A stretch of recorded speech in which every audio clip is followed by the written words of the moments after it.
नमस्कार दर्शक बंधु आसंतु आजिर भिडियो रे आमे 30 टी अनुचिंता विषय रे जानि नबा। भिडियोटी को शेष पर्यंत निश्चय देखंतु। 1 नंबर निज घरे बसी केबे कहार अनिष्ट अमंगल एवं परचर्चा आलोचना करिबा अनुचित, कारण तुम निज घर उपरे राहु एवं शनिंकर कृपदृष्टि पड़िबा सह माता लक्ष्मी घर छाड़ी जाती, जहाद्वारा निज घरे अशांति अनिष्ट एवं अर्थ अभाव देखा दिए। 2 नंबर निजर तुलना केबे भी काहा सहित करिबा उचित नुहे। जेमिति हातरे 5 आंगुठी समान न थाए, सेमिति समस्तक भावना और चिंताधारा एक समान होई न थाए। 3 नंबर अहंकार से माने करती जेउ माने बिना परिश्रम रे सब किछि पाती, किंतु जेउ माने निज परिश्रम रे सफलता हासिल करती से माने अन्यर परिश्रम को सम्मान करती। 4 नंबर आजिका दुनिया रे विश्वास करी समस्या काहाकू कहंतु नहीं, कारण मिठा मिठा कथा कहूथिबा सबु व्यक्ति आपणकर बंधु नुहंती। दिने ना दिने से निश्चय आपणक दुर्बलतार फायदा उठेबे। 5 नंबर जेपरी खरा और वर्षा दुईटी मिसिबा द्वारा इंद्रधनु होई थाए, ठीक सही भली सुंदर जीवन पाई सुख दुखर उभय जरूरी होई थाए। 6 नंबर निज सम्मान को विसर्जन देई काहा सह संपर्क बजाई रखिबार कौनसी दरकार नहीं। जेउठी निजर सम्मान नाही से जगारू दूरे रहिबा भल। 7 नंबर चरित्र रे मैला रखी चेहरा को जेते सजेइले मध्य से सुंदरतार कौनसी मूल्य न थाए, काहेकि ना आईना आलोकरे चमकी थाए किंतु अंधार रे नुहे।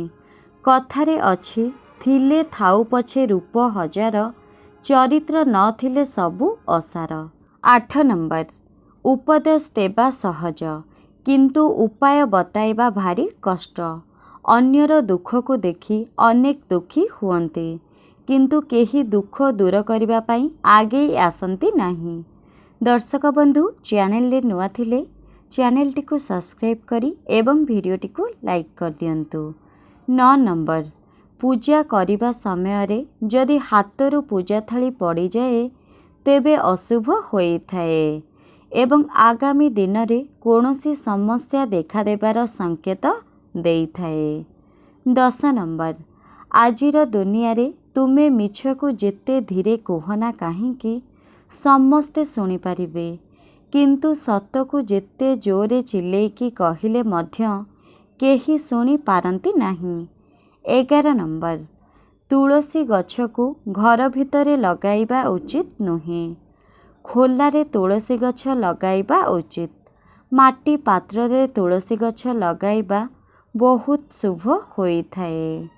12 नंबर घरे शांतिपूर्ण स्थिति रखिबा पाई नियमित संध्या समय रे घरे मोहम्बती जलाइबा जरूरी। जदि एही मोहम्बती सुगंध युक्त होइथिबो तेबे खूब भल प्रभाव मिलिबो एवं घरु पुरुणा कलाकृति बाहर करि दियंतु, कारण पुरुणा कलाकृति नकारात्मक शक्ति को आकर्षित करिथाए, तेणु एभली वस्तु रखिबा उचित नुहे। 13 नंबर निजको एमिति गढ़ी दियो जे तुमको पाइथिबा लोक तुम बंधुता को नै गर्व करू, किंतु तुमको हरैथिबा लोक अनुताप करू। 14 नंबर आवश्यकता ठारू अधिक सरल एवं सचोट हेले लोक लेंबू परी चिपुड़ी देबे, शेषरे लेंबू चोपा परी आपण भी पिता होई जिबे। 15 नंबर काहाको केबे भी अति आपणार भाबिबा ठीक नुहे, कारण अति आपणार मनीष ही दिने ना दिने कष्टर कारण होई थांती। 16 नंबर स्वामी स्त्रीर मधुर संपर्क स्वामी स्त्रीर प्रेम पाइबा पाई अबा शारीरिक संपर्क पाई लज्जा करिबा उचित नुहे। ସ୍ତ୍ରୀମାନେ ସାଧାରଣତଃ ଲଜ୍ଜାଶୀଳ ହୋଇଥାନ୍ତି। ଯଦି ଏହି କ୍ଷେତ୍ରରେ ପୁରୁଷ ମଧ୍ୟ ଲଜ୍ଜା କରିଥାଏ, ଜୀବନ ଦୁଃଖ ଏବଂ ନୈରାଶ୍ୟ ଭରା ହୋଇଥାଏ। ସେମାନଙ୍କ ବୈବାହିକ ଜୀବନରେ ବହୁତ ବଡ଼ ଫାଟ ସୃଷ୍ଟି ହୋଇଥାଏ। ଏଭଳିକି ତାଙ୍କ ଜୀବନରେ ତୃତୀୟ ବ୍ୟକ୍ତି ନାରୀ ଅବା ପୁରୁଷ ପ୍ରବେଶ କରି ନିଜର କବଳକୁ ନେଇଯାଇଥାଏ। ସ୍ୱାମୀ ସ୍ତ୍ରୀ ସମ୍ପର୍କରେ କେବେ ବି ଲଜ୍ଜା କରିବା ଉଚିତ ନୁହେଁ। ବିନା ସଂକୋଚରେ ସ୍ୱାମୀ ସ୍ତ୍ରୀ ସମ୍ପର୍କ ଆଗକୁ ବଢ଼ାଇବା ଉଚିତ ହୋଇଥାଏ। 17 ନମ୍ବର, ଭୋଜନ କରିବା ସମୟରେ କେବେ ବି ଲଜ୍ଜା କରିବା ଉଚିତ ନୁହେଁ। ଯେଉଁ ବ୍ୟକ୍ତି ଭୋଜନ କରିବା ସମୟରେ ଲଜ୍ଜା କରିଥାଏ, ସେହି ବ୍ୟକ୍ତି ଭୋକରେ ରହିଥାଏ। ଏହା ବହୁତ କଷ୍ଟଦାୟକ ହୋଇଥାଏ। ଭୋଜନ କରିବା ସମୟରେ ଲଜ୍ଜା କରିବା ମଧ୍ୟ ଭୋଜନର ଅବମାନନା ହୋଇଥାଏ। 18 ନମ୍ବର, ଗୁରୁଙ୍କଠାରୁ ଜ୍ଞାନ ଗ୍ରହଣ କରିବା ସମୟରେ ବା ଅନ୍ୟ କାହାରିଠାରୁ କୌଣସି ଜିନିଷ ଜାଣିବା ସମୟରେ କେବେ ବି ଲଜ୍ଜା କରିବା ଉଚିତ ନୁହେଁ। କାରଣ ଯେଉଁ ବ୍ୟକ୍ତି ଜ୍ଞାନ ସମୟରେ ଲଜ୍ଜା କରିଥାଏ, ସେହି ବ୍ୟକ୍ତିର ଜ୍ଞାନ ସବୁବେଳେ ଅଧାରେ ରହିଥାଏ, ପୂରଣ ହୋଇନଥାଏ। ଏପରି ବ୍ୟକ୍ତି କେବେ ବି ସଫଳତା ହୋଇନଥାଏ।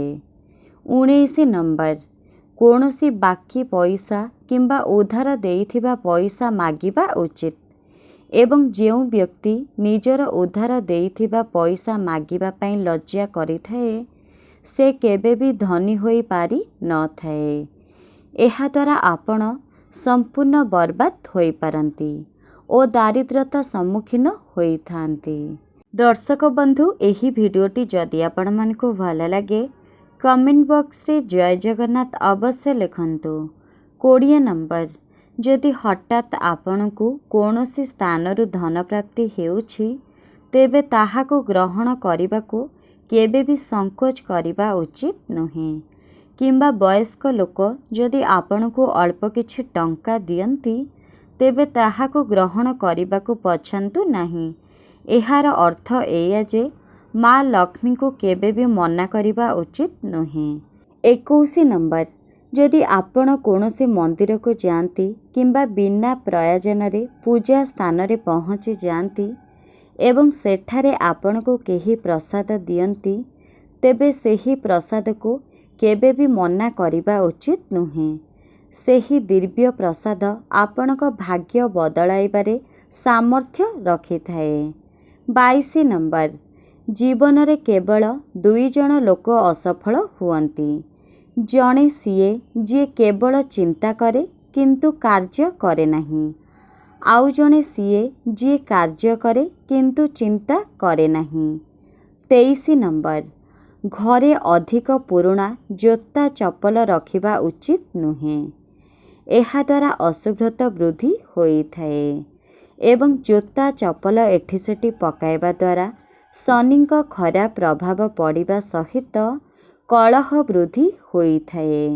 24 ନମ୍ବର, ଘରେ ପାଣିର ଅଯଥା ଖର୍ଚ୍ଚ କରିବା ଉଚିତ ନୁହେଁ କିମ୍ବା ଅପବ୍ୟୟ କରିବା ଉଚିତ ନୁହେଁ।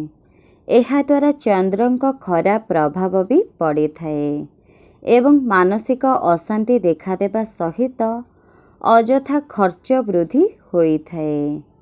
25 ନମ୍ବର, ଶୋଇବା ଖଟ ଉପରେ ବସି ଖାଦ୍ୟ ଖାଇବା ଏକ ଖରାପ ଅଭ୍ୟାସ ହୋଇଥାଏ। ଏହାଦ୍ୱାରା ଘରେ ସୁଖ ଶାନ୍ତି ଭଙ୍ଗ ହେବା ସହିତ କରଜ ଭାର ବୃଦ୍ଧି ହୋଇଥାଏ। 26 ନମ୍ବର, ହାତରୁ କ୍ଷୀର ପଡ଼ି ଢାଳି ହୋଇଗଲେ ଅଶୁଭ ହୋଇଥାଏ। ଏହା କିଛି ଦୁର୍ଘଟଣା ଘଟିବାର ସଂକେତ ହୋଇଥାଏ। ଦର୍ଶକ ବନ୍ଧୁ, ଆପଣମାନେ କେଉଁ କେଉଁ ଜିଲ୍ଲାରୁ ମୋ ଭିଡ଼ିଓ ଦେଖୁଛନ୍ତି, କମେଣ୍ଟ ବକ୍ସରେ କମେଣ୍ଟ କରି ନିଶ୍ଚୟ ଜଣାନ୍ତୁ। 27 ନମ୍ବର, ଘରର ଝାଡ଼ୁକୁ କେବେ ବି ଗୋଡ଼ ମାରିବା ଉଚିତ ନୁହେଁ। ଏହା ଅଶୁଭ ହୋଇଥାଏ ଏବଂ ଝାଡ଼ୁକୁ କେବେ ବି ଓଲଟାଇ ରଖିବା ଅନୁଚିତ। 28 ନମ୍ବର, ସୂର୍ଯ୍ୟାସ୍ତ ପରେ ଘରେ କେବେ ବି ଝାଡ଼ୁ ମାରିବା ଉଚିତ ନୁହେଁ। ଏହା ଅଶୁଭ ହୋଇଥାଏ ଏବଂ ଦୁର୍ଭାଗ୍ୟ ଆସିଥାଏ। 29 ନମ୍ବର, 1 ବର୍ଷ ଭିତର ପିଲାମାନଙ୍କୁ କେବେ ବି ଦର୍ପଣ ଦେଖାଇବା ଉଚିତ ନୁହେଁ। ଏହା ଅମଙ୍ଗଳକାରୀ ହୋଇଥାଏ। 30 ନମ୍ବର, ଦର୍ପଣ ଯଦି ଭାଙ୍ଗିଯାଏ ତେବେ ଅଶୁଭ ହୋଇଥାଏ। ତେଣୁ ଭଙ୍ଗା ଦର୍ପଣକୁ ନଦୀରେ ପକାଇବା ଦ୍ୱାରା ଅଶୁଭତା ଦୂର ହୋଇଥାଏ। ଦର୍ଶକ ବନ୍ଧୁ, ଭିଡ଼ିଓଟିକୁ ସମ୍ପୂର୍ଣ୍ଣ ଦେଖିଥିବାରୁ ଆପଣମାନଙ୍କୁ ବହୁତ ବହୁତ ଧନ୍ୟବାଦ। ଜୟ ଜଗନ୍ନାଥ।